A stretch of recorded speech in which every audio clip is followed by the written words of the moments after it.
So we're going to call this one the struggle video because so far I've had all sorts of issues trying to even make content today. It is so hot. The heat index is 110. So inside this little oven, it's 110. And so my camera keeps overheating. So every time I make a shot or try to film something, the thing just keeps overheating and turns off and I lose the footage. So yeah, I apologize if the lighting sucks, but I can't have the camera in the sun because it's just overkill. But anyway, enough about all that. Let's talk about our fuel pressure regulator. Okay, so here you can see I have the stock guy mounted to my little aftermarket B16 fuel rail. If you want to know more about that fuel rail, check out the latest video, or the last video I should say. But anyway, this fits fine. Tubing will work. No issues really here. But I've been trying and wanting to use one of these adjustable AEM fuel pressure regulators. And with this mounted in place of the stock one, it's too long and it runs into this area here. So AEM knows this can be an issue in some applications, so they actually sell a right or a 45-degree kind of extension. So I was hoping that for $22 this guy would solve my problem. So I've omitted the washers just for the sake of, you know, getting this done so you can see what I'm talking about here. But unfortunately, even with this guy on here, we're still running into this. This bolt and the extension is just too much, and there's just not enough room down here to make this guy work. So as a result, I think what I'm going to do is I'm going to do a hybrid kind of stock and aftermarket fuel pressure regulator. VMS Racing, along with many other companies like B&M, I think, and Blocks Racing, they make an adjustable fuel pressure regulator where you keep the stock base, but you remove the diaphragm of the top of the stock piece, and then you install the aftermarket stock piece. So I'm going to order one of those soon. There'll be a video on that, and as far as I know, there's 0 videos on YouTube about how to actually do that. So there's going to be a separate video on how to install that, and that should solve our problem because the OEM one basically bolts up just fine. But with this big bulky guy, it's just not going to fit on this engine. So what I'll probably wind up doing, you know, this is probably $140 worth of kind of silliness right here that really has barely been used at all. But I think what I'll do with that, I'll just save it for another build, another time, and that part will be checked off the list. So as you guys know, this engine is pretty much finished. We're just missing one thing, and that's the header. So now there's a reason we're missing this header, and that is, I mean, look at it. This has actually been after I worked it over a little bit with some sandpaper, but I mean, it is a disaster. It's the ugliest thing I've ever seen. And of course, the minute you pop a hood and you're looking at the engine, what's the first thing that jumps out at you? It's going to be the header.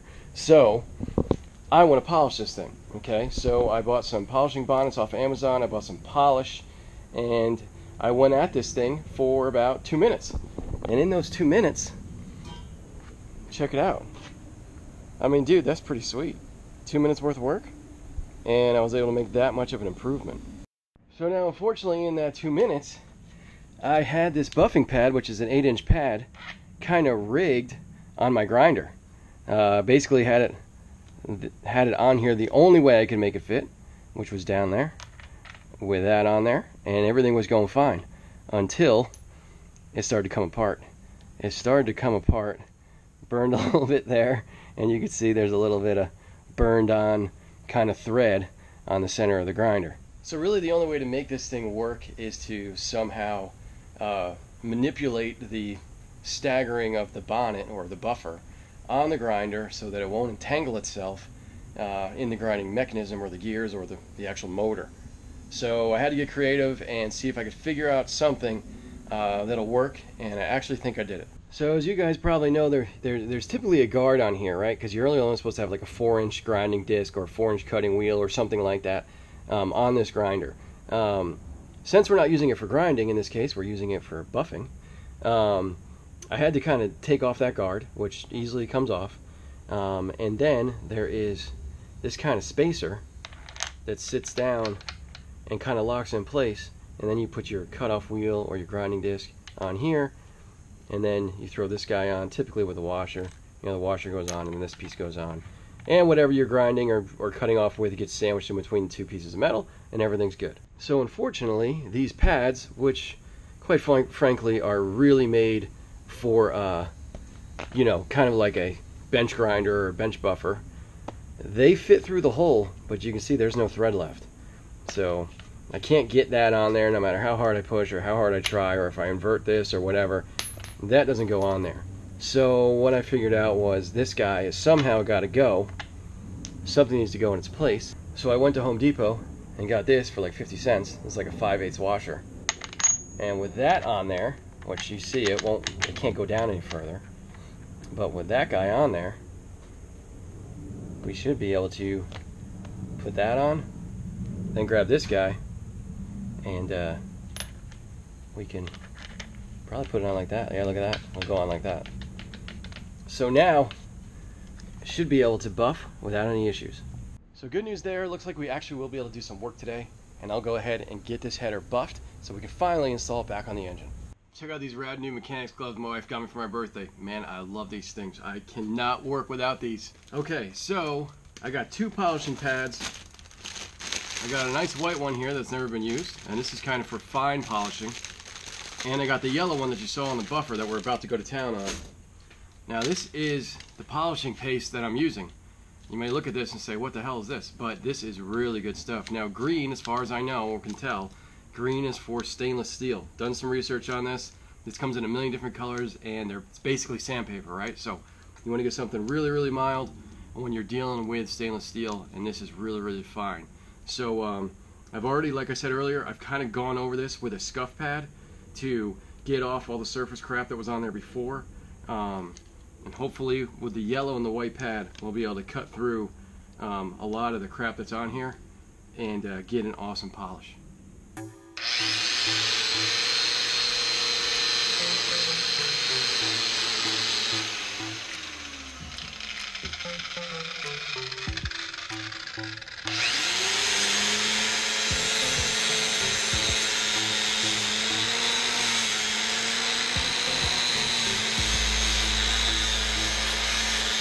Woo! Man, it's some slow going, but it is going. You can see these 2 runners have seen some attention. Now these actually look better a minute ago.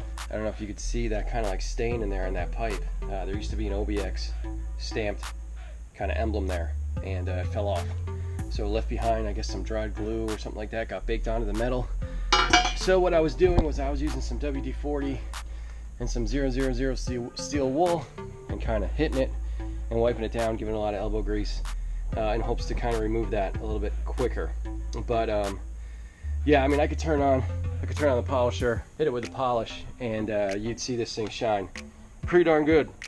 But anyway, I'm gonna keep going at this. This is not easy or fun, and it sucks, and makes me think I should just go ahead and wrap this with some exhaust wrap. But I'd really rather not do that. And you know the exhaust paint doesn't work. It's not even like the ceramic coating. That doesn't work. And I could pay to have it ceramic coated. It's 150 bucks. And quite frankly, I hate this header, so I don't want to put $150 into it. Anyway, I digress. We're going to keep going on with this guy. And let's talk about the radiator over here. So if you guys saw my previous couple, like 10 videos ago, I went ahead and polished this guy up. I got tape on it now to keep it protected while it sits around in the garage. But you know, I bought this radiator when I first got the car, and it's only been on there through a couple startups, and it was when I had a blown head gasket. So as a result, if you look inside of here, hope you can see that there's some stuff, all right, on both ends. So what we're gonna do is I did some reading online, and best thing to do, safest thing to do, is to kind of fill it up with a little bit of this, let it slosh around there for a little bit, and then give it a good rinse.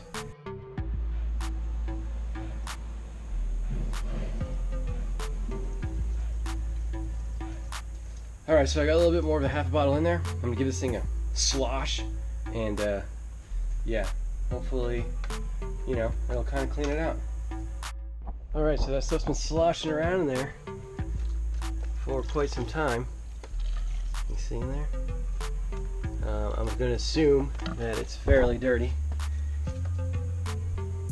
So let's go ahead and dump this out and see how dirty it is.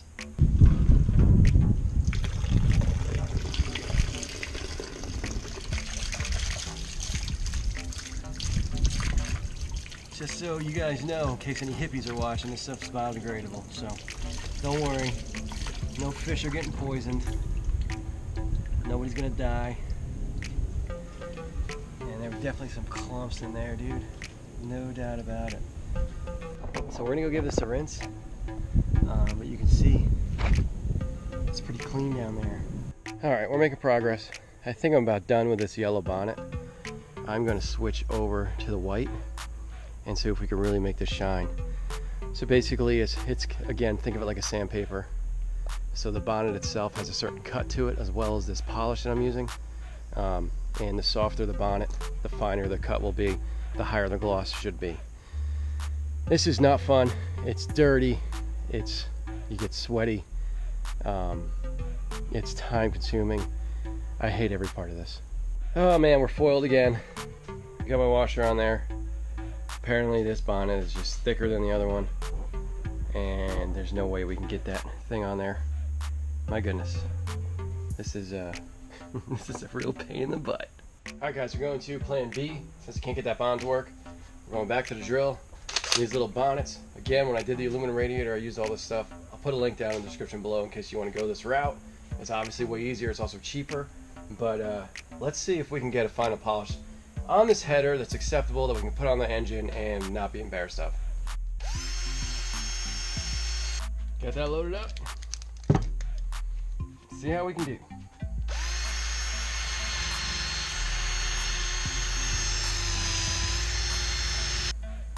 Yeah, it's pretty good, man. Look at that. Pretty big difference. Alright, since I sweat all over everything, I think we found a solution. I'm going to go ahead and keep doing this to the whole header, and hopefully we get an awesome result.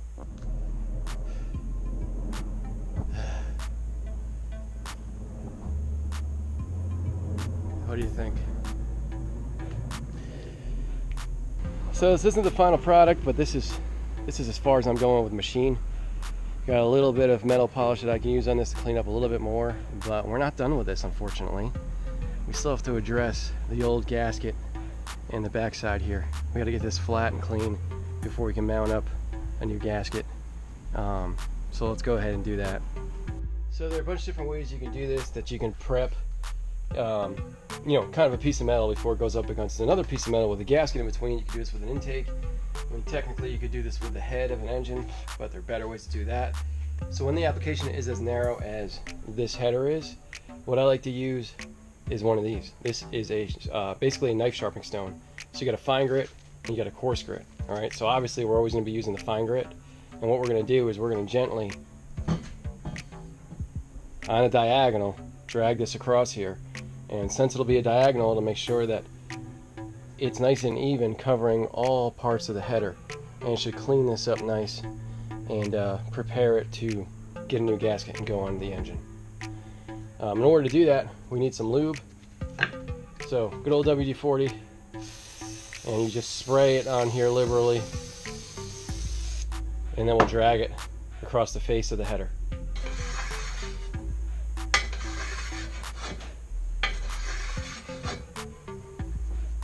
See, it's working. Always just go in one direction. This isn't sanding a piece of wood, right? It's not. You don't want to do this. Just go in one direction. Doesn't matter which direction you pick, as long as it's consistent, right?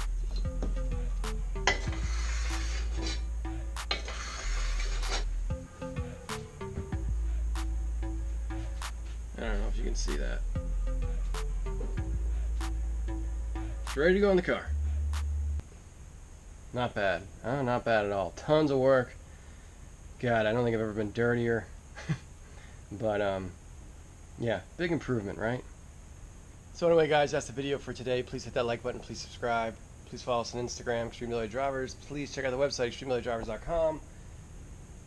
Please let me know if you know a better way of either cleaning out the radiator or polishing a header. I would love to know a better way. After the research that I did to see, these are the kind of best ways that I came up with. We got a result. Is it the best result in the world? Maybe there's a better way to get a better result. Who knows? I'm probably not done with this. It'll probably get polished one other time. I just don't want to sling paste all over the nice clean engine. So anyway, thanks so much for watching, and we'll see you next time.